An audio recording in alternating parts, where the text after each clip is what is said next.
एक समय की बात है कि पंजाब के एक छोटे से गांव में, जो रावी नदी के किनारे बसा था, शांति और सुकून का माहौल था।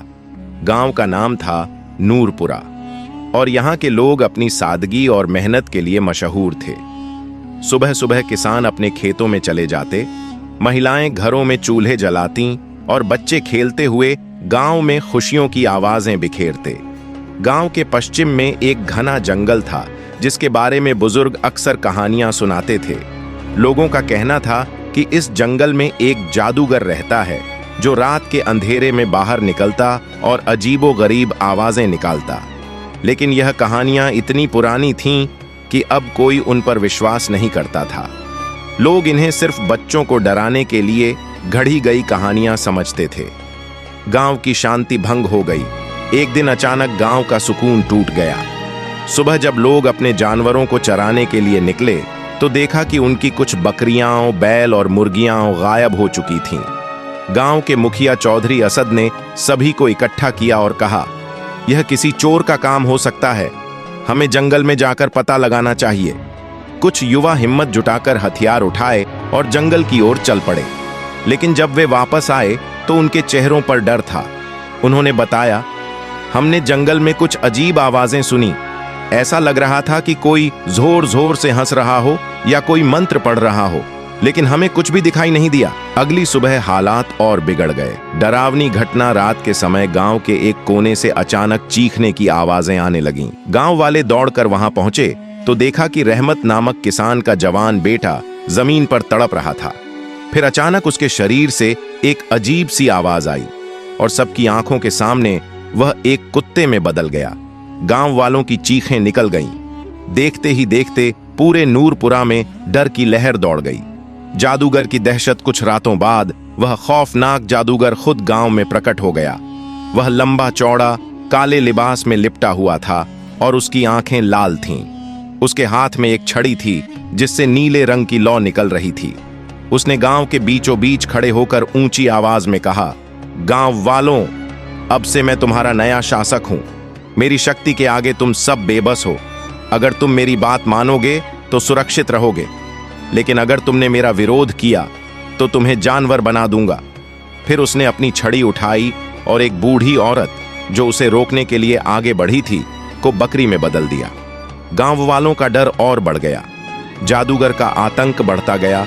हर रात वह जादूगर आता, अपने जादू का खेल दिखाता और गांव वालों को जानवरों में बदल देता। कोई बिल्ली बन जाता, कोई बैल और कोई चिड़िया। गांव का हर इंसान, बच्चे, बूढ़े, जवान उसके जादू से डरने लगे। चौधरी असद ने कई बार गांव वालों को इकट्ठा किया और जादूगर के खिलाफ लड़ने की योजना बनाई, लेकिन जादूगर की शक्ति के आगे सब बेकार साबित हुआ। कुछ युवाओं ने उस पर तीर चलाए, लेकिन तीर उसके शरीर से आर पार निकल गए। जादूगर हंसते हुए बोला, तुम्हारी कोई ताकत मेरा मुकाबला नहीं कर सकती। गांव वाले अब बिल्कुल निराश हो चुके थे। आखिरकार गांव वालों ने बाबा अल्ताफ हुसैन के पास जाने का फैसला किया। वे गांव के किनारे एक छोटी सी झोंपड़ी में रहते थे। वे एक धार्मिक और साधु प्रवृत्ति के इंसान थे। चौधरी असद और गांव के कुछ लोग उनके पास गए और सारी कहानी सुनाई। उन्होंने कहा, बाबा जी, यह जादूगर हमें तबाह कर देगा। हमारे बच्चों को और बड़ों को उसने जानवर बना दिया। सिर्फ आप ही हमें बचा सकते हैं। बाबा अल्ताफ हुसैन ने सबकी बात शांत भाव से सुनी। फिर अपनी तस्वीर हाथ में ली और बोले, बेटा, अल्लाह की ताकत से बड़ी कोई ताकत नहीं। यह जादूगर अपने जादू पर घमंड कर रहा है, लेकिन वह नहीं जानता कि अल्लाह की रहमत उसकी चालबाजियों से कहीं अधिक शक्तिशाली है। मैं इसका मुकाबला करूंगा, लेकिन तुम सभी को भी अल्लाह पर भरोसा रखना होगा। अगली रात जब जादूगर गांव में आया तो बाबा अल्ताफ हुसैन उसके सामने खड़े हो गए। जादूगर हंसते हुए बोला, ओ बुढ़े, तू कौन है जो मुझसे टकराने आया है? क्या तू भी जानवर बनना चाहता है? बाबा अल्ताफ हुसैन ने शांत लहजे में उत्तर दिया, तेरी शक्ति शैतान से आती है और मेरी शक्ति अल्लाह से। आज तेरा अंत होगा। जादूगर ने गुस्से में अपनी छड़ी उठाई और जोर से मंत्र पढ़े।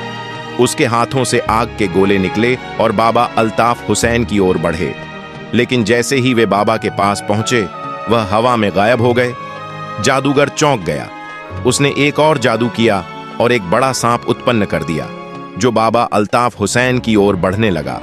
लेकिन बाबा अल्ताफ हुसैन ने अपने हाथ उठाए और ऊंची आवाज में कहा, हे अल्लाह, इस जादूगर के फरेब को खत्म कर। अचानक आसमान से एक तेज रोशनी उतरी। वह सांप गायब हो गया। जादूगर के चारों ओर एक चमकता हुआ गोला बन गया। वह चीखने लगा। उसकी छड़ी उसके हाथ से गिर गई। उसके शरीर से काला धुआं निकलने लगा। देखते ही देखते वह राख में बदल गया। जादूगर के मरते ही गांव के सभी लोग जो जानवर बन चुके थे फिर से इंसान बन गए। बच्चों ने अपनी माँओं को गले लगा लिया। बूढ़े अपने घरों को लौट गए। गांव में खुशी की लहर दौड़ गई। बाबा अल्ताफ हुसैन ने कहा, यह सब अल्लाह की मदद से हुआ है। जब तक तुम अल्लाह पर विश्वास रखोगे, कोई बुरी शक्ति तुम्हें नुकसान नहीं पहुंचा सकती। गांव वालों ने बाबा अल्ताफ हुसैन का शुक्रिया अदा किया और अल्लाह का धन्यवाद किया। उस दिन के बाद नूरपुरा से जादूगर का नामो निशान मिट गया। यदि आपको यह कहानी पसंद आई हो तो इसे लाइक करें, शेयर करें और हमारे चैनल को सब्सक्राइब करें। धन्यवाद।